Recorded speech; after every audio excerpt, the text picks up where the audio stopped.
على محمد صلى الله عليه وسلم. اعوذ باللہ السمیع العلیم من الشیطان الرجیم.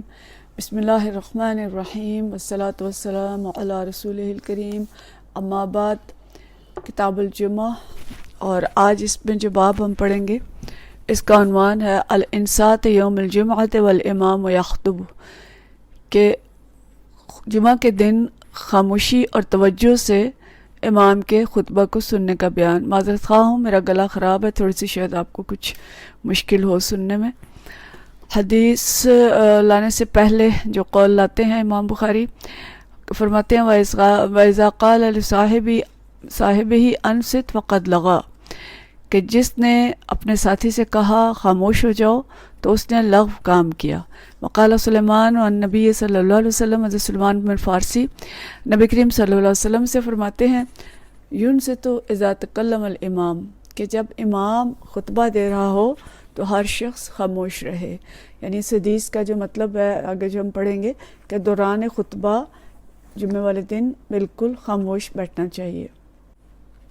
حدیث ہے 892، اور حضرت سید رحمۃ اللہ علیہ سے روایت ہے ان سعید بن مسیب ان ابو ہریرہ رضی اللہ تعالیٰ عنہ اخبرہ، کہ حضرت ابو ہریرہ رضی اللہ تعالیٰ عنہ نے بیان کیا کہ ان رسول اللہ صلی اللہ علیہ وسلم قال، کہ نبی صلی اللہ علیہ وسلم نے فرمایا اذ قلت لصاحبک یوم الجمعۃ انصت، جب تم نے جمعہ کے دن امام کے خطبے کے دوران اپنے ساتھی سے کہا خاموش ہو جاؤ، والامام یخطب، جب امام خطبہ دے رہا تھا، فقد لغوتا، تو تم نے لغو کام کیا.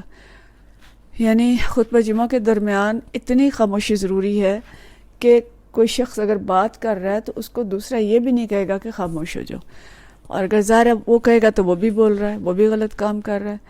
تو فرمایا کہ اس نے لغو کام کیا. اب لغو جو ہے اس کے 3 معنی ہیں اور تینوں یہاں مراد ہو سکتے ہیں.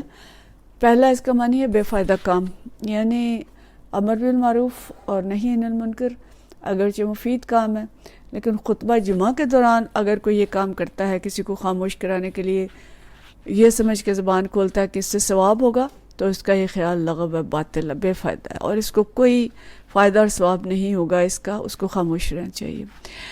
دوسرا اس کا معنی ہے باطل ہو جانا لغو کا، یعنی جو شخص خطبہ جمعہ کے دوران بات کرتا ہے اس کا جمعہ باطل ہو جاتا ہے. جیسے طبرانی میں حضرت عبداللہ بن عباس رضی اللہ تعالیٰ عنہ سے روایت ہے کہ رسول اللہ صلی اللہ علیہ وسلم نے ارشاد فرمایا کہ جو شخص خطبہ جمعہ کے دوران باتیں کرتا ہے وہ گدھے کی مانند ہے، معاذ اللہ، گدھے کی مانند ہے جس نے بوجھ اٹھا رکھا ہے. یعنی اسے سمجھ کوئی نہیں ہے کہ میں کیا کر رہا ہوں کیا نہیں کر رہا. جیسے سورۃ الجمعہ کے اندر ہی آتا ہے نا کہ یہ یہود و نصارہ جو ظاہر اللہ کے احکامات پہ عمل نہیں کرتے، تو ان کی مثال ایسے ہے جیسے گدھے نے کتابیں اٹھائی ہوں. تو گدھا کتابیں جتنی مرضی اٹھا لے اسے پتہ نہیں ہوتا ان کے اندر کیا لکھا ہے. تو اسی طرح خطبہ جمعہ ہو رہا ہے، نماز کے لیے بیٹھے ہیں اور باتیں کرتا ہے تو وہ گدھے کی مانند ہے جس نے بوجھ اٹھا رکھا ہے. اور جو شخص اسے کہتا ہے کہ خاموش ہو جاؤ تو اس کا جمعہ نہیں ہے، لیس لہ الجمعہ. تو اب اس میں جمعہ نہیں ہے. اس ایک اور حدیث مسند احمد کی ہے جو حضرت علی رضی اللہ تعالیٰ عنہ سے روایت ہے، فرماتے ہیں کہ جس نے دوسری شخص سے کہا کہ خاموش ہو جاؤ اس نے کلام کیا، اور جس نے کلام کیا اس کا جمعہ نہیں ہے. تو جمعہ نہیں ہے سے مراد کیا ہے کہ اس کا جمعہ باطل ہو کے ظہر کی نماز بن جاتا ہے، اس کو جمعہ کا ثواب نہیں ملتا. اور بعض لوگ کہتے ہیں کہ جمعہ تو ہو جائے گا مگر ثواب ضائع ہو جائے گا. تو تیسرا جو مطلب ہے لغو کا علماء نے بیان کیا ہے وہ ہے گناہ، یعنی خطبہ جمعہ کے دوران بات کرنا گناہ ہے، اور اگر کسی نے دوسرے کو خاموش کرانے کے لیے بھی زبان کھولی تو یہ گناہ ہوگا. تو دیکھیں کہ کتنی اہم بات ہے، اور آج کل کتنی ناقدری ہے جمعے کی، مسجد کی، نمازوں کی. خطبہ جمعہ کے دوران بھی مسجدوں کے اندر اس درجے کی خاموشی نہیں ہوتی جیسے کہ ہونی چاہیے. تو اصل مقصود کیا ہے کہ خطبہ جمعہ بہت اہم ہے، اس کو خاموشی سے سننا چاہیے. اور ہم پیچھے پڑھ چکے ہیں کہ جب امام ممبر پہ آتا ہے خطبہ دینے کے لیے تو فرشتے بھی اپنے حاضری کے رجسٹر لپیٹ کر خاموشی سے خطبہ سنتے ہیں. اور ضمناً یہ بات بھی ہمیں پتہ چلنی چاہیے کہ درس و تدریس کی محفل میں خاموش رہنا چاہیے، اور خاموشی سے اللہ کا ذکر اور جو اللہ کا کلام پڑھا جا رہا ہو اس کو سننا چاہیے اور اس کی قدردانی کرنی چاہیے. اگلا باب ہے الساعۃ التی فی یوم الجمعۃ، جمعہ کے دن مقبول گھڑی کا بیان۔ حدیث ہے 893، حضرت ابو ہریرہ رضی اللہ تعالیٰ عنہ سے روایت ہے، فرماتے ہیں ان رسول اللہ صلی اللہ علیہ وسلم ذکر یوم الجمعۃ، کہ رسول اللہ صلی اللہ علیہ وسلم نے جمعے کے دن کا ذکر کرتے ہوئے فرمایا فقال فیہ ساعۃ، اس میں ایک گھڑی ہے لا یوافقها عبد مسلم وهو قائم یصلی، کہ اس میں ایک ایسی گھڑی ہوتی ہے کہ جو مسلمان بندہ نماز میں مشغولیت کے ساتھ اس کی موافقت کرے، لا یوافقها یعنی اس کی نماز اور وہ گھڑی وہ موافق ہو جائے، دونوں مل جائیں۔ تو یسأل اللہ تعالی شیئا، کہ جب اللہ تعالیٰ سے کوئی چیز مانگے گا الا عطاہ ایاہ، تو اللہ تعالیٰ اسے عطا فرمائیں گے، یعنی اللہ اس کو ضرور عطا فرمائیں گے۔ وَأَشَارَ بِيَدِهِ يُقَلِّلُهَا، اور آپ صلی اللہ علیہ وسلم نے ہاتھ کے اشارے سے اس گھڑی کے مختصر ہونے کو بیان کیا۔ مطلب کیا ہے کہ جمعے کے دن میں کوئی ایک ایسی گھڑی ہوتی ہے کہ اگر کوئی بندہ اس وقت نماز میں مشغول ہے اور وہ گھڑی اس کے نماز کے دوران آ جاتی ہے، اور اسی گھڑی میں دل میں وہ کوئی اللہ سے دعا مانگتا ہے، کوئی طلب کرے گا تو اللہ تعالیٰ اس کو وہ عطا فرمائے گا، اور لیکن وہ گھڑی ہے بہت مختصر۔ اب اس میں دیکھیں بات یہ ہے کہ اللہ تعالیٰ نے اپنے بندوں کو خصوصی اپنے انعام سے، اپنے فضل سے نوازا ہے۔ بعض مہینوں کو بعض مہینوں پہ فضیلت دی ہے، جیسے رمضان کا مہینہ اس نے رکھ دیا جس میں سب کی بخشش ہو جاتی ہے۔ بعض دنوں کو بعض دنوں پر فضیلت دی ہے، جو عشرہ ذی الحج ہے اس کو فضیلت دی ہے باقی دنوں پہ، اس دن کی، ان دنوں کی، ان راتوں کی عبادت۔ یوم عرفہ کو فضیلت دی ہے، اس دن سارے گناہ معاف ہو جاتے ہیں۔ اور اسی طرح جمعے کے دن کو فضیلت دی ہے، اور جمعے کے دن کا بھی یہ ہے، اور مطلب یہ سارے اوقات جو اللہ نے دیے ہیں، افضل بنائے ہیں، کہ ان اوقات میں لوگ زیادہ دعا، زیادہ عبادات کریں اور اللہ کی طرف رجوع کریں۔ تو ان افضل اوقات میں سے ایک دن جو ہے وہ جمعہ کا دن ہے، اور جمعے کے دن میں پھر خاص طور پہ وہ گھڑی ہے جس کی طرف اس حدیث میں اشارہ کیا گیا ہے۔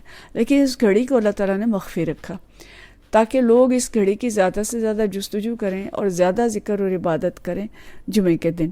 جیسے ليلۃ القدر کو مخفی رکھا تاکہ جو رمضان کا آخری عشرہ ہے اس کی ہر طاق رات میں ہم عبادت کر لیں، تو جمعے کے دن اس گھڑی کو مخفی رکھا تاکہ ہم جمعے کے دن زیادہ سے زیادہ عبادت کریں اور زیادہ سے زیادہ جستجو اور زیادہ سے زیادہ دعائیں کریں۔ اب یہ گھڑی کون سی ہے؟ یہاں پہ تو آیا کہ نماز میں مشغول ہو بندہ تو اس کی یہ جو دعا ہے وہ قبول ہوتی ہے۔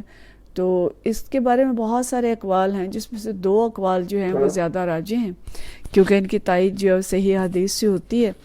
پہلا قول یہ ہے کہ یہ گھڑی جو ہے قبولیت کی گھڑی، یہ امام کے ممبر پر بیٹھنے سے نماز ختم ہونے تک ہے، اور اس کی دلیل جو علماء لاتے ہیں وہ صحیح مسلم کی حدیث ہے جو حضرت ابو موسیٰ اشعری رضی اللہ تعالیٰ عنہ سے روایت ہے کہ وہ فرماتے ہیں کہ میں نے رسول اللہ صلی اللہ علیہ وسلم کو یہ فرماتے ہوئے سنا کہ یہ گھڑی امام کے ممبر پر بیٹھنے سے لے کر نماز کے ختم ہونے تک ہے۔ بہت سے علماء نے اسی کو ترجیح دی ہے۔ دوسرا قول جو ہے یہ حضرت عبداللہ بن سلام رضی اللہ تعالیٰ عنہ کا قول ہے، اور یہ موطا امام مالک کی روایت ہے کہ حضرت عبداللہ بن سلام کا یہ قول ہے کہ یہ جمعہ کے دن کی آخری گھڑی ہے۔ تو حضرت ابو ہریرہ رضی اللہ تعالیٰ عنہ نے ان کی اس بات کا جواب دیتے ہوئے فرمایا کہ اس وقت تو نماز نہیں پڑھی جاتی، حالانکہ رسول اللہ صلی اللہ علیہ وسلم کا فرمان ہے کہ نماز میں ہوتا ہے بندہ اس وقت۔ تو عبداللہ بن سلام رضی اللہ تعالیٰ عنہ نے جواب دیا کہ کیا رسول اللہ صلی اللہ علیہ وسلم نے یہ نہیں فرمایا کہ جو شخص نماز کے انتظار میں بیٹھا ہوا ہو وہ نماز پڑھنے تک نماز ہی میں شمار کیا جاتا ہے؟ تو حضرت ابو ہریرہ رضی اللہ تعالیٰ عنہ نے فرمایا کہ ہاں۔ تو عبداللہ بن سلام نے فرمایا کہ پھر یہی وہ وقت ہے۔ تو سنن ابی ماجہ میں بھی ایک حدیث ہے کہ حضرت عبداللہ بن سلام رضی اللہ تعالیٰ عنہ فرماتے ہیں کہ میں نے رسول اللہ صلی اللہ علیہ وسلم سے پوچھا کہ یہ گھڑی کون سی ہے، تو آپ نے فرمایا کہ یہ دن کی آخری گھڑی ہے۔ واللہ عالم، اب یہ 2 مختلف اقوال ہیں، تو دونوں میں سے کوئی بھی ہو سکتا ہے، لیکن اصل چیز کیا ہے کہ جمعے کے دن خاص طور پہ جب امام مسجد میں آ جائے جمعے کے لیے، اس خطبے کے لیے ممبر پہ آ جائے، تو اس وقت سے لے کے تو غروب آفتاب تک ہمیں زیادہ سے زیادہ دعائیں اور اذکار اور اس میں مشغول رہنا چاہیے تاکہ جو بھی وہ گھڑی ہو وہ ہمیں مل جائے اور ہماری دعائیں جو ہیں وہ قبول ہو جائیں۔ وآخر دعوانا ان الحمد للہ رب العالمین۔